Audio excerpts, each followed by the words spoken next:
All right, so this episode is going to be called The Value of Hate. Now, I'm not going to say hater. I will say I'm a big observer of hate. Like, I observe hate. And it's like with hate, you can create fear, right? I think the true value of hate is the fear that you can create. But even if you create fear through hate, it's still not valuable. It's only valuable to people who have that type of energy. Like if somebody is a hater, right, but they're a comedian, yeah, I guess they will benefit because people will come to watch them hate on other people. You see what I'm saying? But if you're an observer of that, then you're just saying, okay, this is a hateful place, and I'm just embracing the fact that everybody here hates everybody here, and they're having fun just being hateful people. But on the other side, you have value or like quiet hate. So it's somebody who has value, but they might hate a competitor, right?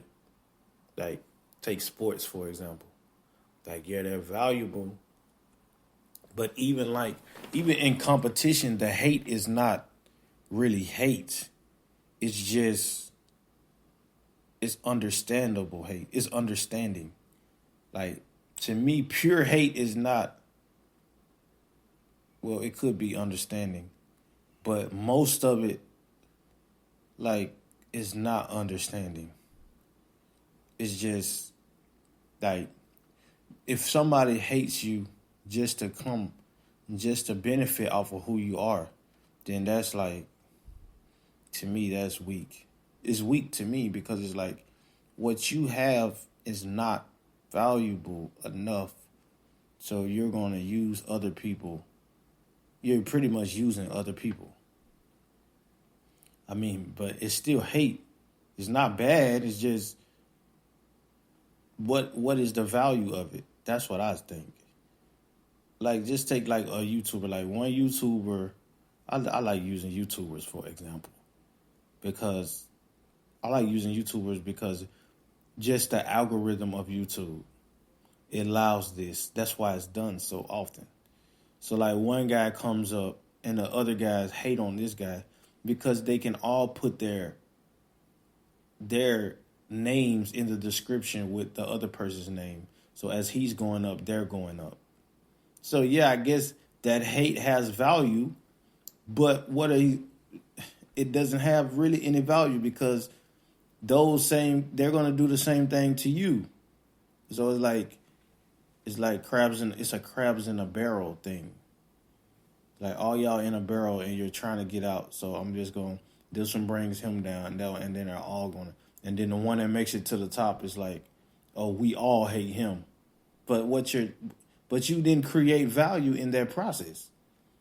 Like you didn't create any value in the process. You could have just stayed on your own, created value, and none of them even mattered. So you don't even need their name because what you're doing stands on its own.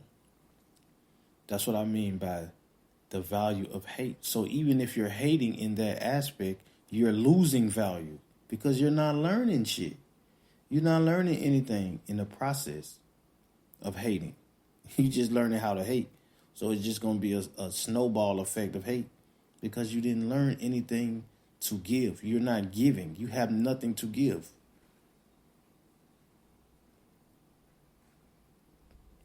That's what I was telling my son. Like, if I had a son, I would like, don't be a hater. Like, that's the first thing I would say.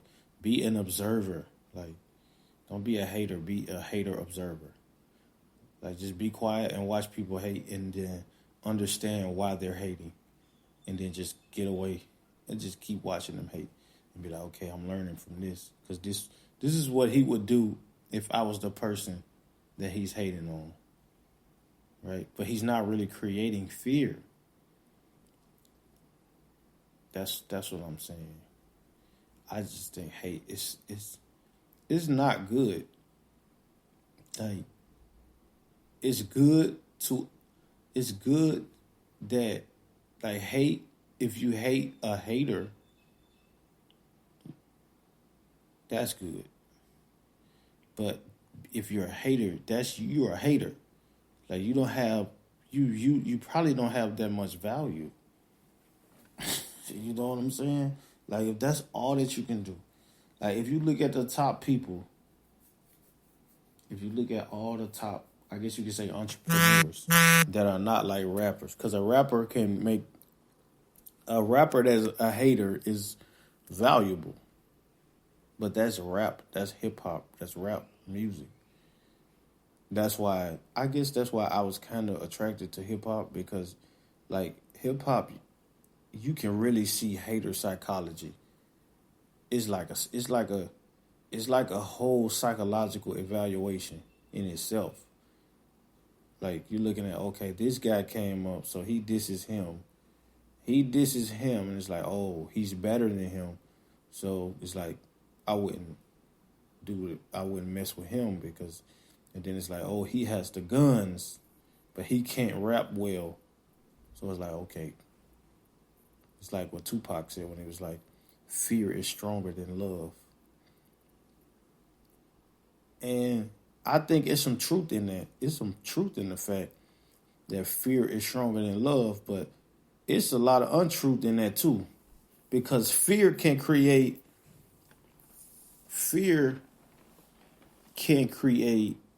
like a rocky road.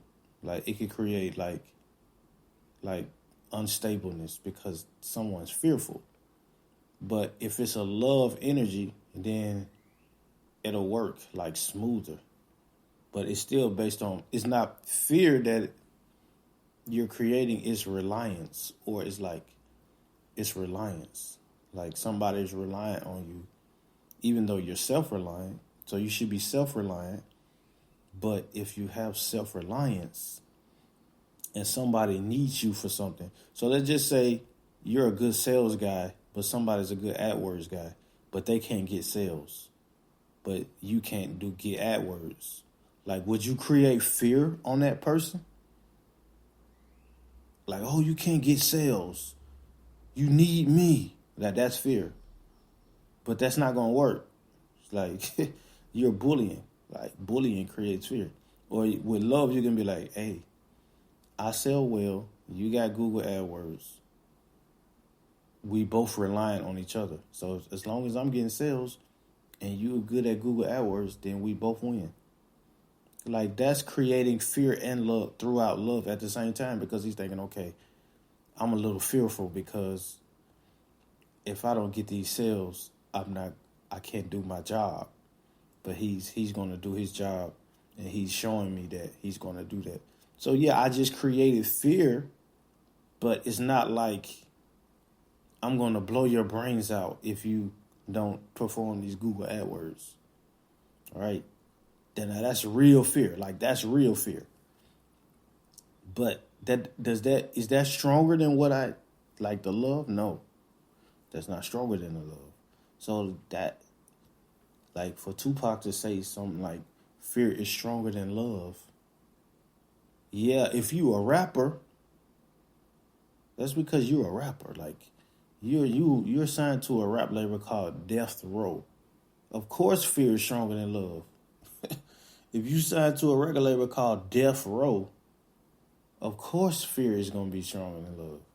Like, you're around a Machiavellian person. That's why, like, Machiavellianism is what it is. Like, Machiavellianism is not good, really. But it's good to know what it is. But somebody like Tupac, he actually embraced the concept of Machiavellianism. But if you do that, then of course you have to create fear. You have to create fear through Machiavellianism, because everybody around you is going to be Machiavellian. They're not going to be on a necessarily higher frequency. Like, to me, Machiavellianism is not a high frequency. It's a manipulative frequency. Like, you're not always going to get what you're what somebody is not going to give you what they're promising you in Machiavellianism, because that's not what it is. It's a manipulation to destroy. Everybody's out for themselves. Move, move, move, move, move mentality, which is society, but everybody, like, you can move that into your favor without being Machiavellian. You can just understand the concept and take it for what it is.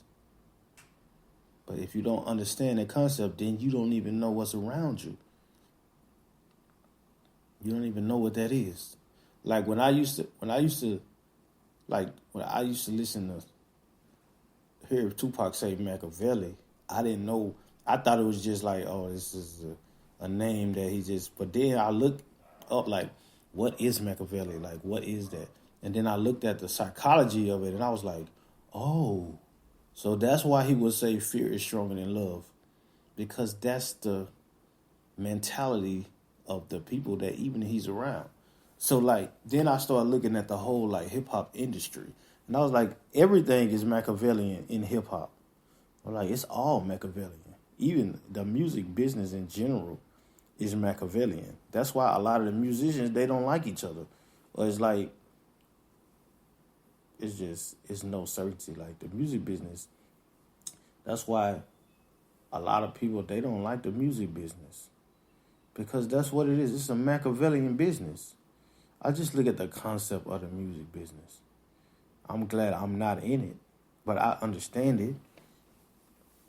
Because I've had music clients. I've had music clients before, and a lot of them are they're Machiavellian. Like, they're so used to being manipulated by people. Like, either the promoter lied to them, or they couldn't get in the door here, or this guy fell out with that guy. And it's like, yeah, that's because you're grounded on emotion. Like, music is an emotional sport. You have to make these people feel good, even if you don't feel good. It's a fake sport. It's fake. So, of course, you're going to be around those type of people, because you're making money on, like, people buying liquor. Like, that's never a good thing. Unless you own the club, yeah. But that's a logical game, because you're just looking at an invoice. You're looking at an accounting sheet. You're like, oh, I made this on this and this. But you don't drink. You don't do none of that. So a musician would be like, oh, do these guys feel what I'm saying? And it's like, no. So now, like, what are you? Like, what are you? You see what I'm saying? Like, there's no logic behind it, really. It's crazy. It's crazy. Like, I guess that's why a lot of people in the music business or in the entertainment business, they just go crazy, because there's really no logic in it. There's really no logic in it. Like, you know what I'm saying? Unless you get this big acting role, but even that's like a casino game. Because who is to say you'll get an acting role? Like, the director's looking for a role. Everybody's looking for something, and there's no logic in it. I just think it's a bad thing to even think about doing. I think you should just shoot for logic if you're going to do something in life. Like, go with what's logical. You'll usually win. Like, it's a better result.